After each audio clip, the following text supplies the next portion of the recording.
Karanlık bir mağaranın derinliklerinde yüzlerce, belki de binlerce, belki de daha da fazla yıllık sırları saklayan gizemli işaretler, antik uygarlıkların bizlere bıraktığı şifreli mesajlar ve günümüze kadar çözülmeyi bekleyen kadim kodlar, binlerce yıllık sırlar, taşlara kazınmış gizemli işaretler ve çözülmeyi bekleyen gizemli şifreler. Sevgili dostlarım, bugün sizlerle define dünyasının en çok merak edilen konularından birine dalıyoruz. Define işaretlerinin doğru yorumlanması. Yüzyıllardır insanlar kayalara kazınmış sembollerin peşinde hazineler aradı. Kimi zengin oldu, kimi de inanıp sözünü dinlediği veya bir şekilde para verdiği başkalarını zengin edip kendisi de hayatının en büyük hayal kırıklığına uğradı. Peki gerçekten bu işaretleri doğru okuyabiliyor muyuz? Neden bazı defineciler başarısız oluyor? İşte bugüne kadar edindiğimiz tecrübelerimizden size bu soruların cevaplarını vermeye çalışacağım. Tabii ki bir videoda zamanımız yetmeyebilir ama elimden geldiğince sizlere bu bilgileri vermeye çalışacağım. Hazırsanız define dünyasının en büyük sırlarından birini çözmeye başlayalım arkadaşlar. Unutmayın ki bazen aradığımız hazine işaretin kendisinde değil, onu anlama biçimimizde gizlidir. Evet, videomuzun konusu define işaretlerini doğru yorumlama ve defineciler neden define işaretlerini çözemiyor olacak arkadaşlar. Hazırsanız başlayalım ve hepiniz hoş geldiniz arkadaşlar.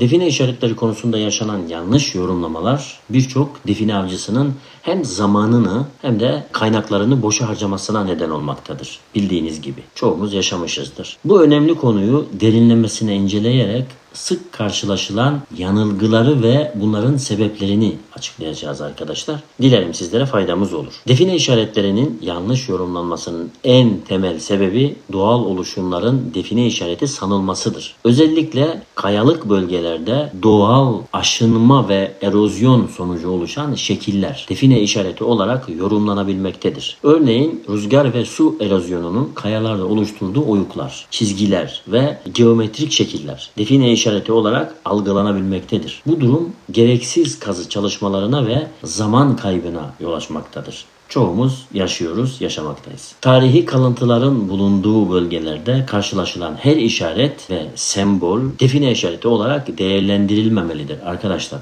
Antik dönemlerde yaşayan topluluklar günlük yaşamlarında çeşitli işaretler kullanmışlardır. Bu işaretler bazen dini ritüelleri, bazen yön göstermeyi, bazen de toplumsal iletişimi sağlamak amacıyla yapılmıştır. Define avcıları, defineciler bu işaretleri gömü işareti olarak yorumlayarak yanılgıya düşebilmektedirler. Define işaretlerinin yanlış anlaşılması, yanlış yorumlanmasına neden olan bir diğer önemli faktör işaretlerin zamanla değişime uğramasıdır arkadaşlar. Yüzyıllar içinde doğal şartlar, iklim değişiklikleri, depremler ve insan müdahalesi gibi faktörler işaretlerin orijinal formlarını değiştirmekte veya tamamen yok edebilmektedir. Bu değişimler işaretlerin anlamlarının yanlış yorumlanmasına yol açmaktadır. Define işaretlerinin çözümünde karşılaşılan en büyük yanılgılardan biri de her işaretin mutlaka bir hazineye işaret ettiği düşüncesidir. Oysa tarihi kayıtlar göstermektedir ki bazı işaretler sadece yön gösterme, uyarı verme veya kutsal mekanlara işaret etme amacıyla yapılmışlardır arkadaşlar. Özellikle dini yapıların çevresinde bulunan işaretler genellikle ibadet yerleri veya kutsal alanları göstermek için kullanılmıştır. İşaretlerin derinlik ve mesafe göstermelerinin yanlış yorumlanması da sık karşılaşılan bir sorundur arkadaşlar. Bir define işaretinin gösterdiği derinlik veya mesafe zamanla değişen zemin koşulları nedeniyle yanıltıcı olabilir. Toprak kaymaları örnek veriyorum. Erozyon ve yapılaşma gibi faktörler işaretin gösterdiği mesafe ve derinlik bilgilerini geçersiz kılabilmektedir. Bunları unutmayalım. Define işaretlerinin yönlendirme sistemleri de sıklıkla yanlış yorumlanmaktadır. Bazı işaretler tek başına değil, bir sistem içinde anlam kazanmaktadırlar çünkü arkadaşlar. Bir işaretin gösterdiği yön başka işaretlerle birlikte değerlendirildiğinde anlam kazanabilir. Tek bir işarete bakarak yapılan yorumlar, ki genelde bu yorumlardan çok var, YouTube'da da görürsünüz, genellikle yanıltıcı olmaktadır. Bilginiz olsun. Özellikle söylemiyorum şu diye ama bilginiz olsun. Sizler biliyorsunuz neyin ne olduğunu. Taşlar üzerindeki doğal çatlaklar ve kırıklar da sıklıkla define işareti olarak yorumlanmaktadır. Jeolojik olaylar sonucu oluşan bu doğal yapılar geometrik şekillere benzeyebilirler ve define avcılarını bizleri yanıltabilirler arkadaşlar. Özellikle kayaların doğal yapısı ve mineralojik özellikleri yanıltıcı görüntüler oluşturabilmektedirler. Define işaretlerinin yanlış yorumlanmasında rol oynayan bir diğer faktör de bölgenin tarihi geçmişinin yeterince araştırılmamasıdır. Bir bölgede bulunan işaretlerin doğru yorumlanabilmesi için o bölgenin tarihsel süreçte hangi medeniyetlere ev sahipliği yaptığının, hangi ticaret yolları üzerinde bulunduğunun ve nasıl bir yerleşim yapısına sahip olduğunun bilinmesi kesinlikle, her zaman söylediğimiz gibi, gerekmektedir arkadaşlar. Kesinlikle ve kesinlikle bilinmesi gerekmektedir. İşaretlerin yapım tekniklerinin yanlış değerlendirilmesi de yanılgılara yol açmaktadır. Bazı işaretler profesyonel taş ustaları tarafından yapılmışken bazıları amatör ellerce kazınmıştır. Bu farklılık işaretin özgünlüğünü değerlendirmede önemli bir faktördür. Ayrıca işaretin yapım tekniği hangi dönemde yapıldığına dair önemli ipuçları verebiliyorlar arkadaşlar. Define işaretlerinin boyutları ve oranları da yanlış yorumlanmaktadır. İşaretin boyutu ile definenin büyüklüğü veya işaretin boyutu ile definenin büyüklüğü veya değeri arasında doğrudan bir ilişki olmayabilir. Bazı küçük işaretler büyük definelere, bazı büyük işaretler ise küçücük gömülere işaret edebilirler. Bu nedenle işaretin boyutuna bakarak kesin yargılara varmak yanıltıcı olabilir. Bakın, söylediklerimi ve şu anda söyleyeceklerimi de çok iyi not alın. Dinleyin demiyorum, bak not alın. Bu bilgileri başka yerde ücret karşılığında verirler arkadaşlar. Ben sizlere eliniz eve boş dönmeyin diye ücretsiz bir şekilde sizlere veriyorum. Dediklerimi iyi dinleyin. Bu emeğimin karşılığını sizden sadece dinleyip fayda görün. Bunu istiyorum. Yani emeğimin karşılığını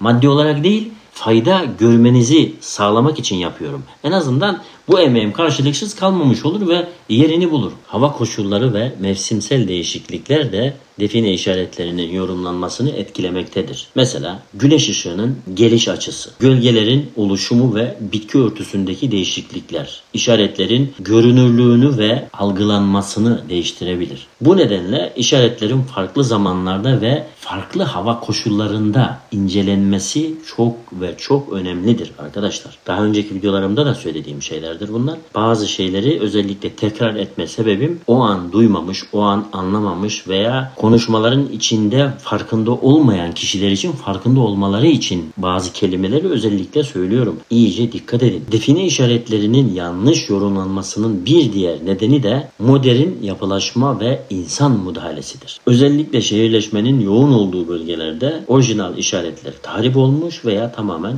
yok olmuş olabilir. Bu durumda modern dönemde oluşan izler ve işaretler tarihi define işaretleri ile karıştırılabilmektedirler. İşaretlerin sembolik anlamları da sıklıkla yanlış yorumlanmaktadır. Farklı kültür ve medeniyetlerde aynı sembol farklı anlamlar taşıyabilir. Bu nedenle bir işaretin anlamı yorumlanırken o bölgede yaşamış medeniyetlerin kültürel özellikleri ve sembol dili dikkate alınmalıdır. Her zaman dediğimiz şekilde araştırma yapacağınız bölgeyi araştırın, geçmişini araştırın, kimler yaşamış bilin ki işareti çözebilirsiniz. Çok değerli arkadaşlarım, takipçilerim, abonelerim, abilerim, kardeşlerim, dostlarım. Bugün sizlerle define işaretlerinin neden doğru çözülemediği konusunu bilimsel ve sistematik bir yaklaşımla ele alacağız. Bu karmaşık konuyu tüm yönleriyle inşallah zamanımız el verdiği kadar inceleyeceğiz ve sizlere bir nebze de olsa faydamız olacak inşallah. Bilimsel yaklaşım eksikliği. Buradan başlayalım. Öncelikle en temel sorundan başlayalım. başlayalım. Bilimsel yaklaşım eksikliğinden. Şimdi define avcıları genellikle duygusal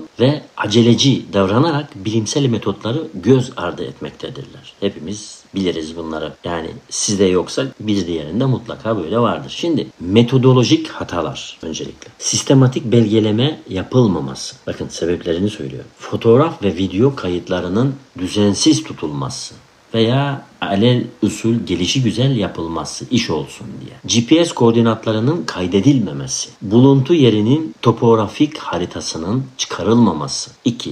Veri analizi eksikliği arkadaşlar. Şimdi bunlar çok önemli. Bakın dinleyin. Bulunan işaretlerin ölçekli çizimlerinin yapılmaması, işaretler arası mesafe ölçümlerinin kaydedilmemesi, yön ve açı hesaplamalarının yapılmaması, 3 boyutlu modelleme ve haritalama eksikliği yapılmaması. Diğer konumuz tarihi araştırma yetersizliği. Bunu da biraz açalım. Bölge tarihi arkadaşlar. Antik yerleşimlerin araştırılmaması, eski ticaret yollarının incelenmemesi, tarihi savaş güzergahının belirlenmemesi, göç yollarının tespit edilmemesi. Bir diğer konumuz kültürel bağlam. Bakın başlığımız kültürel bağlam. Şimdi dönemin yaşam koşullarının bilinmemesi, dini ve kültürel sembollerin birbirine karıştırılması, toplumsal geleneklerin göz ardı edilmesi, yerel efsanelerin bilimsel verilerle karşılaştırılmaması arkadaşlar. Birisi bir şey dedi, tamam devam.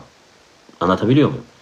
Bir diğer başlık teknik bilgi eksikliği. Taş işçiliği bilgisi. Şimdi dönemin taş işleme tekniklerini bilmemek, kullanılan aletlerin izlerini tanıyamamak, doğal ve yapay izleri ayırt edememek, işaretlerin yapım tarihini tespit edememek. Diğer başlık malzeme bilgisi arkadaşlar. Taş türlerini tanıyamamak, aşınma süreçlerini anlayamamak, doğal ve yapay patina farklarını görememek, mineralojik özellikleri değerlendirememek. Bir diğer başlık çevresel faktörler. Doğal değişimler mesela. Erozyon etkilerini hesaplayamamak. İklim değişikliklerinin etkilerini ölçememek. Bitki örtüsündeki değişimleri dikkate almamak. Ne olacak? Rengi öyle. Önemli değil.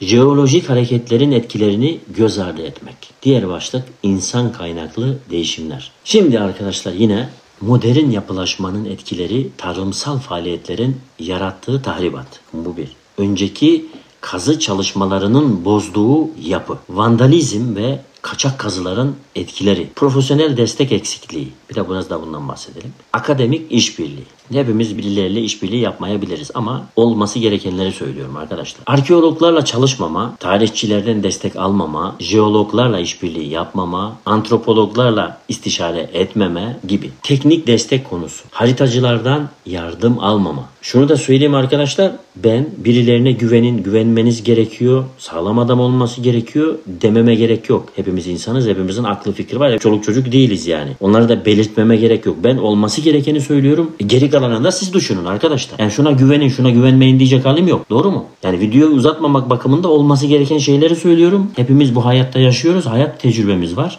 Bu hayat tecrübemizin şimdiye kadar yediğimiz, affedersiniz, kazıkların vermiş olduğu o tecrübeden dolayı kime güvenip kime güvenmeyeceğimizi de herhalde biliyoruzdur. Yani bildiğinizi düşünerek devam ediyorum videoma arkadaşlar. Diğer bir konumuz arkadaşlar teknik destek. Haritacılardan yardım almama, konservasyon uzmanlarına danışmama, fotoğrametri uzmanlarıyla işbirliği yapmama gibi. Diğer bir başlık teknolojik imkanların kullanılmaması. Modern ekipman olarak başlayalım buna. Örnek veriyorum, lidar taraması yapmama, yeraltı radarı kullanmama, drone ile havadan görüntülememe eksikliği gibi. Devam ediyoruz. Multispektral görüntüleme yapılmaması gibi. Tabi imkanlarımız var yok konusu farklı bir olay. Ben olması gerekeni söylüyorum. Diğer bir başlığımız dijital araçlar arkadaşlar. 3 boyutlu modelleme programları kullanmama, veri tabanı yönetimi eksikliği, dijital arşivleme yapmama gibi. Diğer bir başlığımız arkadaşlar sistematik yaklaşım eksikliği. Planlama mesela. Şimdi bir araştırmaya gideceksiniz arkadaşlar. Yaptığınız hatalar tabii ki bunlar. Araştırma planı oluşturmama, zaman çizelgesi yapmama, kaynak planlaması eksikliği gibi, hatta risk analizi yapmama gibi hatalar. Diğer başlık dokümantasyon. Bu da düzenli raporlama yapmama. Gerek yok ki, ne gerek var? Değil mi arkadaşlar? Buluntu envanteri tutmama, görsel arşiv oluşturmama, ilerleme raporları hazırlamama gibi. Diğer bir başlık olarak yanlış inanışlar ve önyargılar. Mesela mitler ve efsaneler diye başlayalım buna. Kulaktan dolma bilgilere inanma, internet kaynaklarına güvenme, sahte şifre kitaplarına para verme, efsaneleri gerçek sanma gibi. Diğer bir başlık psikolojik faktörler. Şimdi arkadaşlar ilk sırada hızlı zengin olma hayali, sabırsızlık ve acelecilik, gerçekçi olmayan beklentiler ve objektif değerlendirme yapmama, hatta yapamama. Sonuç olarak ve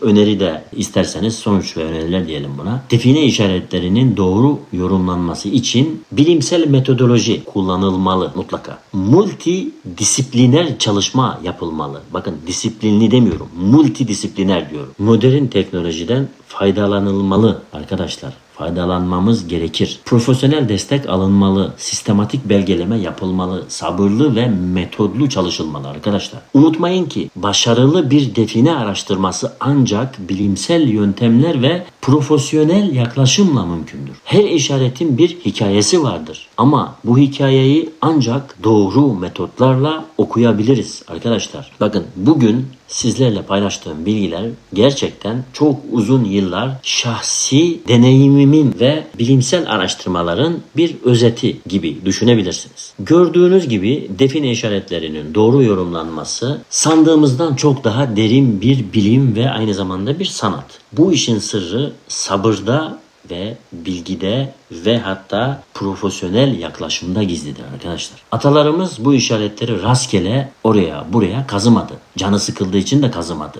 Her bir çizginin, her bir sembolün arkasında derin bir anlam, komplike bir kod sistemi var. Ama bu kodları çözmek için aceleci davranmamalıyız. Çünkü gerçek bir defineci elindeki kazmayla değil, kazma var ya, kafasındaki bilgiyle hazine avına çıkar. Aksi takdirde elinizde kalan o kazmanın sapı olur. Bugün öğrendiğiniz yöntemleri mutlaka not alın arkadaşlar. Kaydedin ve sahada uygularken bu bilgileri adım adım takip edin. Bir prensip edinin kendinize. Çünkü en değerli hazine bilgidir ve bu bilgi sizin sadece define aramalarınızda değil, arkeolojik çalışmalarınızda ve hatta hayatınızda, günlük hayatınızda da en büyük rehberiniz olacak. Prensipli olmak her zaman insanı başarıya götürür. Gelecek hafta çok özel bir konuyla karşınızda olacağım inşallah. Antik Roma dönemine ait bugüne kadar hiç kimsenin tam olarak çözemediği define işaretlerinin sır perdesini beraber aralayacağız arkadaşlar. Özellikle Anadolu topraklarında bulunan ve Bizans dönemine ait olduğu düşünülen gizemli sembollerin arkasındaki gerçek anlamlarını keşfedeceğiz. Ve evet, söylentilere göre bu işaretlerin bazıları tarihte kaybolmuş büyük hazinelere işaret ediyor olabilir. Ama bu hazineler gerçekten var mı? Nerede saklanıyor? Ve en önemlisi bu işaretleri doğru yorumlayabilecek miyiz? Doğru yorumlayabilmemiz için bilgi edinmemiz gerekiyor, araştırma edinmemiz gerekiyor, sabırlı olmamız lazım ve her şeyin kolayına kaçmamamız gerekiyor. Anlatabiliyor muyum? Tüm bu soruların cevaplarını gelecek hafta birlikte keşfedeceğiz. Arkadaşlar sizden ricam takipte kalmanız. Define dünyasının kapılarını sizin için aralamaya devam edecek o hazzı, o şevki, o gücü, o desteği vermenizi istiyor. Ve son bir hatırlatma. Define arama faaliyetlerinin yasal izinler dahilinde yapılması gerektiğini unutmayın. Çünkü bu topraklar hepimizin ortak mirasıdır. Videomuz bitmeden sizlere sormak istediğim ve cevabınızı da çok merak ettiğim, mutlaka yorumlardan görmek istediğim bir soru sorarak videomuzu da yavaş yavaş bitirelim şimdilik. Şu ana kadar yaptığın tespitlerin ve araştırmalarının sonucunda hangi işaretin anlamını çözdün ve sonucu ne oldu? Bunu yorumlardan rica ediyorum sizlerden. Herkes mutlaka çözmüştür işaretleri ve bir sonuca ulaşmıştır. Evet sevgili dostlar, eğer siz de bu yolculukta profesyonel olmak istiyorsanız videoda anlattığım yöntemleri mutlaka not alın ve unutmayın, en değerli hazine bilgidir. Beğeni tuşuna basmayı, abone olmayı ve bildirimleri açmayı unutmayın. Ayrıca yorumlardan hangi konuları merak ettiğinizi yazmayı da ihmal etmeyin arkadaşlar. Define dünyasının sırlarını birlikte keşfetmeye hep birlikte devam edelim. Görüşmek üzere diyorum. Şansınız açık olsun.